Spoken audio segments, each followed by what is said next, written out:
Tu n'es pas fatigué de cette vie. Oui, tu n'es pas fatigué de ta vie que tu es en train de vivre chaque jour. Tu n'es pas fatigué de sortir avec les maris d'autrui. Tu n'es pas fatigué à être un pédophile. Tu n'es pas fatigué à être un gay et aussi une lesbienne. Oui, je sais que tu es un chrétien. Et je sais que tu es baptisé. Et je sais aussi que tu pars à l'église chaque dimanche. Et je sais aussi que tu as une Bible dans ton téléphone et aussi chez vous à la maison. Et bien sûr, je sais aussi que chaque matin, quand tu te réveilles, tu postes un verset biblique sur ton statut Facebook, Instagram et aussi WhatsApp. Mais est-ce que tu penses que c'est vraiment suffisant? C'est possible d'être baptisé et de connaître Jésus, mais tu pars et tu finis ta vie en enfer. Oui, si tu n'es pas fatigué et tu n'échanges pas ta vie, que tu es en train de vivre en cachette, tu vas finir en enfer et tu as été baptisé. La vie d'être un chrétien, ou bien le christianisme, quand on est baptisé et quand on est appelé chrétien, ce n'est pas un titre, ce n'est pas un nom que le monde nous a donné.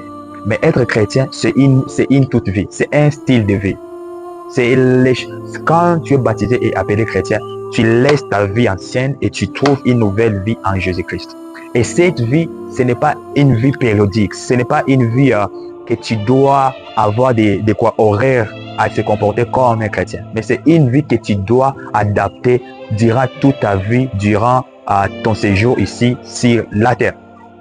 Alors, si vous connaissez que vous êtes un chrétien, mais vous êtes en train de sortir avec les maris d'autrui, vous êtes une briseuse de foyer, changez ta vie maintenant. Parce que c'est possible que tu sois baptisé et partir à l'église chaque dimanche, avoir des prophéties positives, mais tu vas finir en enfer. Oui, tu m'écoutes. Et tu es là à être un gay, à être une lesbienne, mais ta vie à l'extérieur, ça s'appelle être un chrétien. Non. Le christianisme, c'est toute une vie. Comportement, caractère positif en Jésus-Christ. Le problème, ce n'est pas de savoir ou bien de connaître Jésus, mais le problème, c'est le vivre. C'est vivre Jésus en toi. Et ce que Jésus nous conjure à faire, c'est de vivre une vie sainte. C'est de vivre la sainteté. C'est de vivre une vie exemplaire devant tout le monde. Sois un chrétien modèle, pas un chrétien cachette. Soyez béni.